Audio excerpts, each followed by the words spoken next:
ऐसा तो नहीं राम मंदिर बनने से योगी और मोदी तय हो गए हैं कि 2024 में? हाँ, एकदम तय हो गया। कि जो बाहर कंट्री से कुछ लोग आते हैं, उनको यहाँ का लैंग्वेज नहीं पता होता है, यहाँ का भाषा नहीं पता होता है, तो वो लोग कंप्लेन कर रहे हैं। पश्चिम बंगाल से एक राम भक्त आया हुआ था, अमाओ मंदिर पे रुका हुआ था। पश्चिम बंगाल से पैदल चल करके 26 दिन की यात्रा किया था वो। पैदल चल करके आकर के अमाओ मंदिर पे बैठा था और उसको रुकने के लिए व्यवस्था कहीं नहीं मिल रही थी।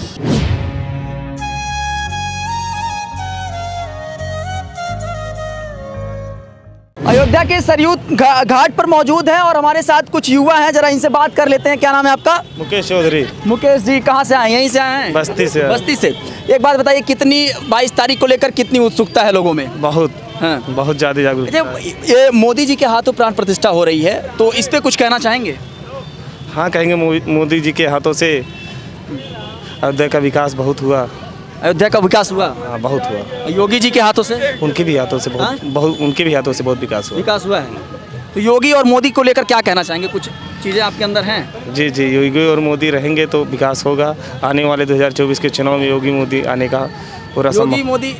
ऐसा तो नहीं राम मंदिर बनने से योगी और मोदी तय हो गए हैं कि 2024 में? हाँ, एकदम तय हो गया। हाँ, तय हो गया है। और भी कई सारे लोग हैं, जरा इन लोग से भी बात कर लिया जाए। देखिए गिटार विटार लेके भाई साहब, क्या नाम है भाई साहब? आशीष। आशीष जी, ये बताइए, अयोध्या का जो राम मंदिर का प्राण प्रतिष्ठा होने वाला है, ये मोदी जी के हाथों से होने वाला है। कुछ ऐतराज जताएंगे या फिर खुशी बताएंगे? कुछ समझ में आ रहा है आपको?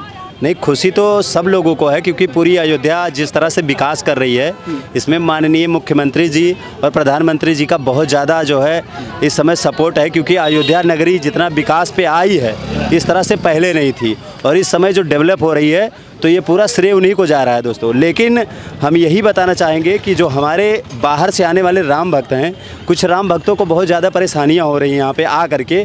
परेशानियां ये हो रही है कि जो यहाँ पे गाइड करने वाले जो होते हैं, जो गाइड करते हैं, मंदिर वगैरह के दर्शन करवाते हैं, तो बाहर कंट्री से कुछ लोग आते हैं, उनको यहाँ का लैंग्वेज नहीं पता होता है, यहाँ का भाषा नहीं पता होता है, तो वो लोग कंप्लेन कर रहे हैं कि अयोध्या मंदिर जाने के लिए जब हम लोग जाते हैं तो वहाँ पे हमको प्रेरित किया जाता है, परेशान किया जाता है और कि हमको दक्षिणा इतना दीजिए, पैसों को लेकर के।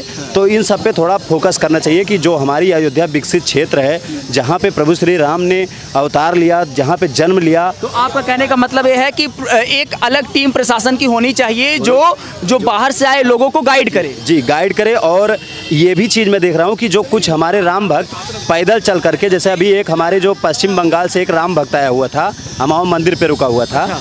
पश्चिम बंगाल से पैदल चल करके 26 दिन की यात्रा किया था वो। पैदल चल करके आकर के अमाओ मंदिर पे बैठा था और उसको रुकने के लिए व्यवस्था कहीं नहीं मिल रही थी।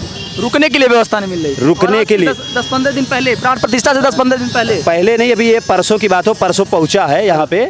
वो 26 दिन पैदल यात्रा किया। उसके पैरों को देखेंगे तो कट गया था, मैंने भी वीडियो शूट किया था उसका।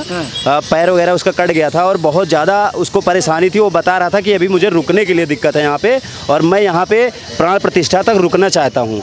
तो वैसे अमाओ मंदिर में तो भोजन वगैरह निःशुल्क मिल रहा है, वो सब सारी सुविधाएं हैं, लेकिन उनको जो हमारे राम भक्त इतना प्रेरित होकर के आ रहे हैं इतनी दूर से, प्रभु श्री राम के लिए इतना अपने जीवन का त्याग कर रहे हैं, उनके लिए एक व्यवस्था देनी चाहिए। सरकार को ऐसी व्यवस्था देनी चाहिए कि जो हमारे राम भक्त दूर से आ रहे हैं, उनके स्वागत के लिए एक ऐसा रूम होना चाहिए जहाँ पे वो रुक करके प्रभु श्री राम का गुणगान कर सके। बाहर से आ रहे हैं जी।